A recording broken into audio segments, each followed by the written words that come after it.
Deux matchs pour tirage de perruque, c'est trop. Le PSG va affronter ce soir Tottenham. Un match pour rentrer dans l'histoire, un match pour rentrer dans la légende, un match pour continuer à écrire nos lettres de noblesse dans le football européen. Que vaut le nouveau Tottenham? Le Tottenham sous Thomas Frank. On va voir ça ensemble parce que on a beaucoup parlé de la différence de préparation entre le PSG et Tottenham. Est-ce que c'est un avantage pour Tottenham? On regarde les résultats, c'est 2 nuls.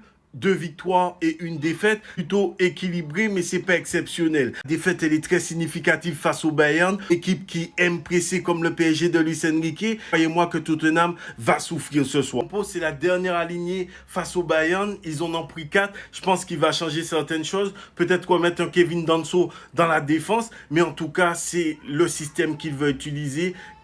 4-2-3-1, parce que Franck n'a pas encore trouvé la bonne formule pour son Tottenham. Côté parisien, on doit remercier de tout notre cœur Gigio Donnarumma. Merci pour les services rendus. Franchement, on doit séparer le sportif de l'émotionnel. Et côté sportif, on peut comprendre totalement la décision du PSG qui ont déjà switché, qui sont déjà passés pour aller chercher le back-to-back. Gigio lui-même l'explique, c'est Luis Enrique qui a pris cette décision et Luis Enrique l'a assumé totalement. Pour les remerciements, j'espère que le club trouvera la classe pour pouvoir remercier Didio comme ils l'ont fait par exemple pour un Marco Verratti, pour un Pastore. Saison 2024-2025 mis derrière nous. On va tirer les enseignements. Qu'est-ce qu'on peut améliorer? Et ça commence par le gardien. Lucas Chevalier, premier match, première finale, peut-être premier trophée. En tout cas, on a confiance en lui. Lucas Chevalier, c'est un gardien totalement différent de Didio. Il sort beaucoup plus sur les attaquants. Il a une capacité de relance. Salue aussi la signature de Zabarni. Défenseur dur sur l'homme, bon dans les duels. Tout simplement un William Pacho côté droit avec une bonne relance. Alors, quel compo ce soir? Est-ce que Désiré Doué jouera au milieu de terrain? Est-ce que Zaïre Emery rentrera dans le 11?